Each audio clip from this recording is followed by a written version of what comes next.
Everybody wants something. Middle finger in the air, no fist pump. And me, Sean Wiz, got this bitch jumping. Assalamualaikum warahmatullahi wabarakatuh. Namaduhu wa nusolli wa nusallimu ala rasulil karim wa ala alihi wa sahbihi ajmain, amma ba'du. Pertama-tama yang saya hormati dosen pengampu Ibu Dr. Helna Nelis MPD selaku dosen mata kuliah perencanaan pendidikan. Izin memperkenalkan diri, nama saya Majri Ulhaq dengan NIM 2312596. Oke, langsung saja.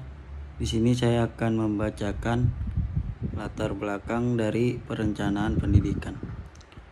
Perencanaan pendidikan mencakup kebutuhan untuk mengelola sumber daya secara efisien, merespon perubahan sosial dan ekonomi, serta memastikan bahwa sistem pendidikan dapat mencapai tujuan yang ditetapkan dengan efektif. Perencanaan ini juga penting untuk meningkatkan kualitas pendidikan dan memastikan bahwa pendidikan dapat beradaptasi dengan perkembangan zaman.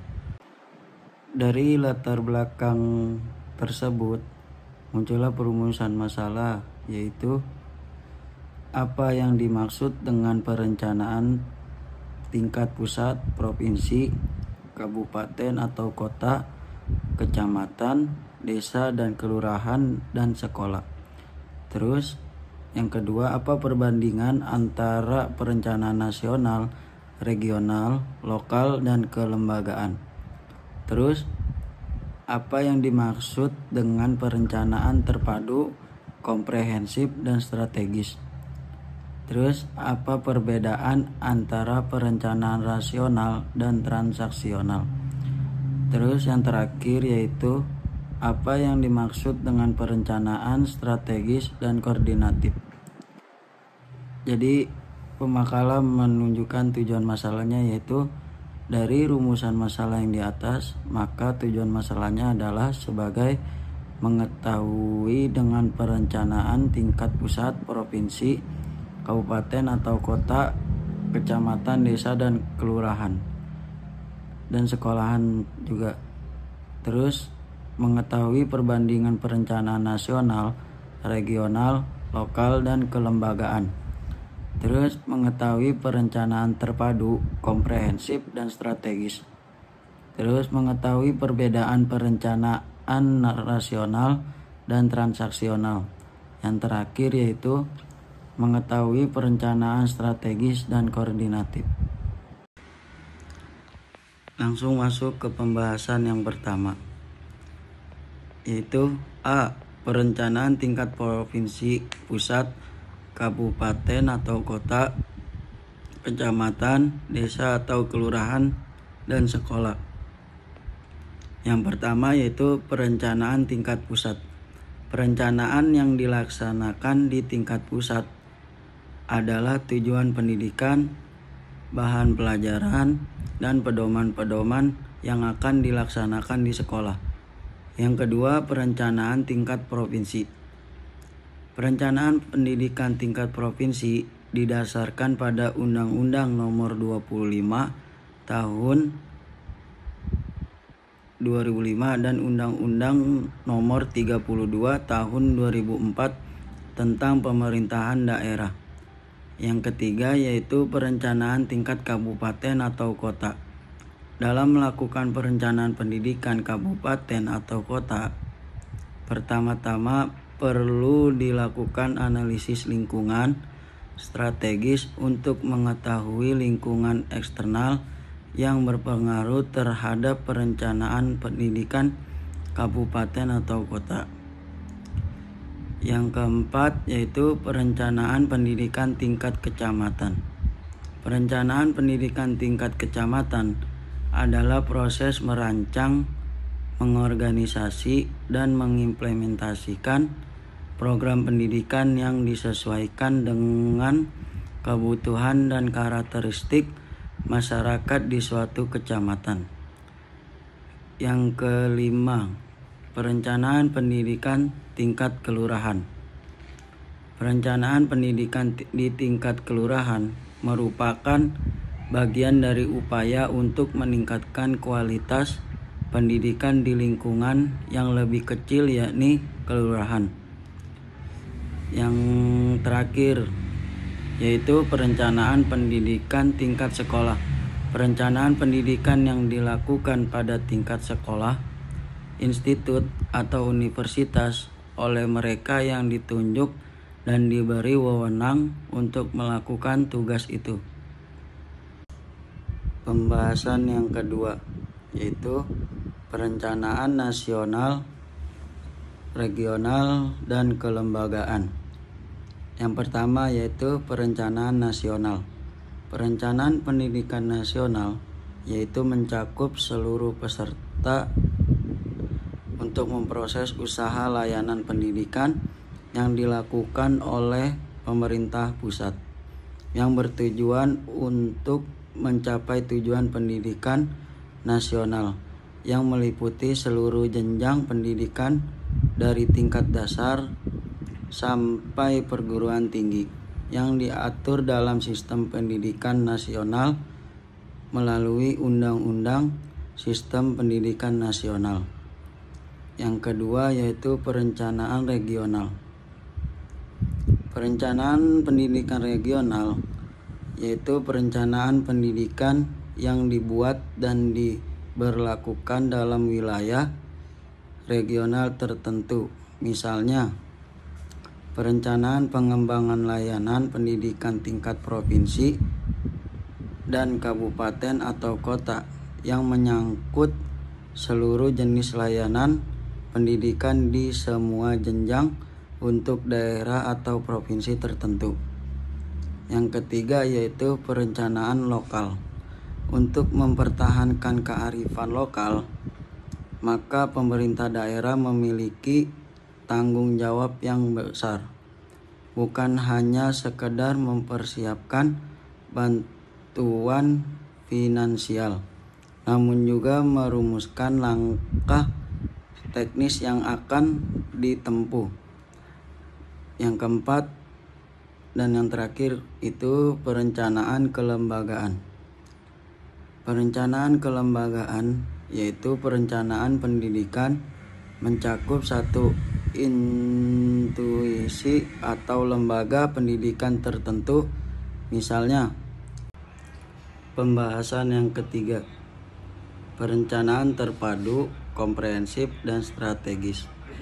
Yang pertama yaitu perencanaan terpadu merupakan suatu kerangka ilmu pengetahuan yang dapat berbagai kurikulum pendekatan yang sifatnya parsial menjadi suatu pendekatan yang bersifat menyeluruh dan terpadu. Yang kedua, komprehensif.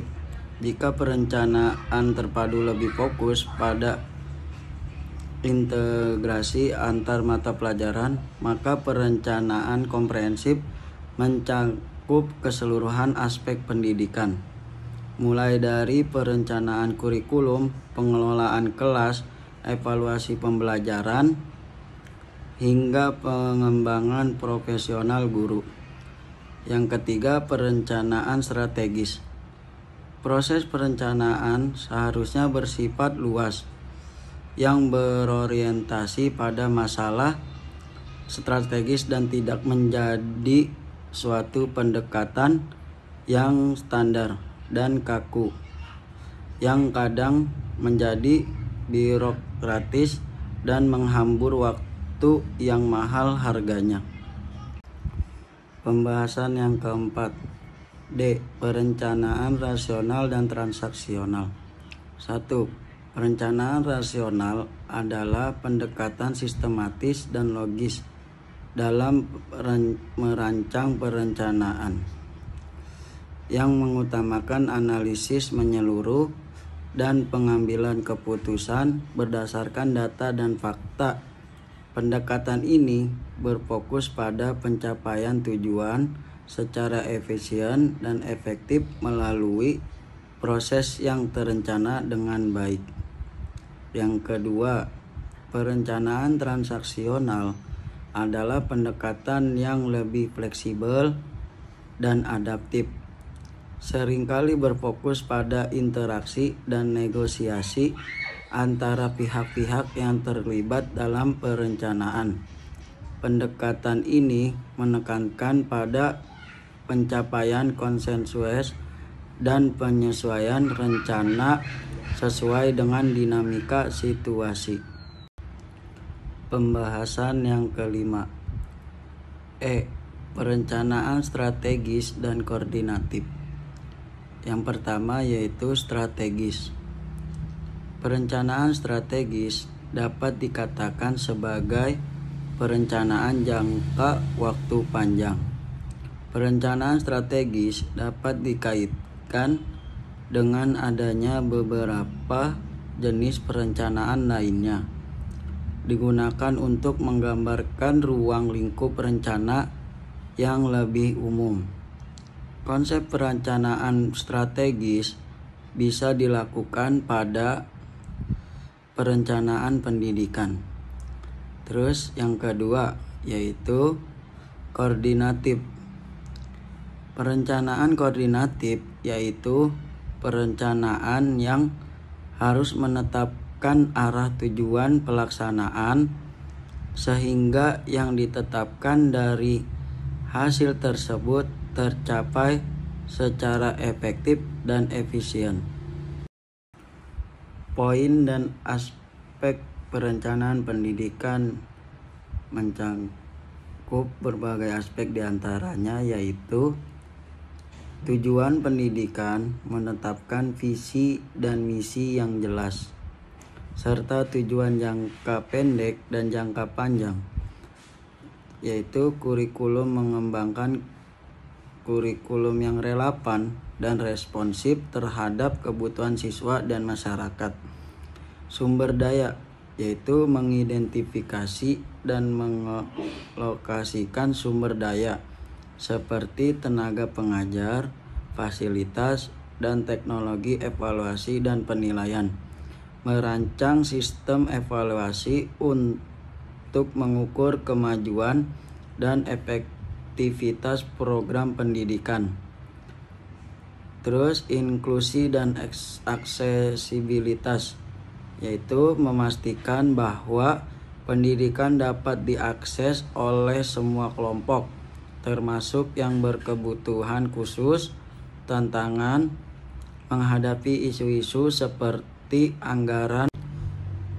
Dan kesimpulannya yaitu perencanaan pendidikan adalah bahwa setiap tingkat perencanaan memiliki fokus dan peran spesifik yang saling melengkapi untuk mencapai tujuan pendidikan yang efektif dan efisien. Secara keseluruhan, perencanaan pendidikan yang efektif memerlukan integrasi antara berbagai tingkat perencanaan dan pendekatan yang sesuai dengan konteks dan kebutuhan spesifik. Pendekatan rasional dan transaksional dapat saling melengkapi untuk menciptakan rencana yang komprehensif, terstruktur, dan responsif terhadap dinamika pendidikan. Terima kasih atas perhatian dan partisipasi Anda. Semoga presentasi yang saya sampaikan bermanfaat bagi kita semua. Ringkasan singkatnya yaitu sebagai kesimpulan, kita telah membahas poin utama. Mari kita terapkan hal-hal ini dalam praktek untuk mencapai hasil yang lebih baik. Saya mengajak kita semua untuk bersama-sama mengimplementasikan ide-ide ini. Langkah kecil dari kita bisa membawa perubahan besar. Ingatlah bahwa setiap tantangan adalah peluang. Mari kita hadapi masa depan dengan semangat yang positif. Saya berharap presentasi ini bisa menjadi awal diskusi lebih lanjut. Mari kita terus berbagi dan belajar bersama. Mungkin itu saja yang saya dapat sampaikan. Kurang lebihnya mohon maaf. Wallahu muwaffiq ila aqwamit thoriq. Wassalamualaikum warahmatullahi wabarakatuh.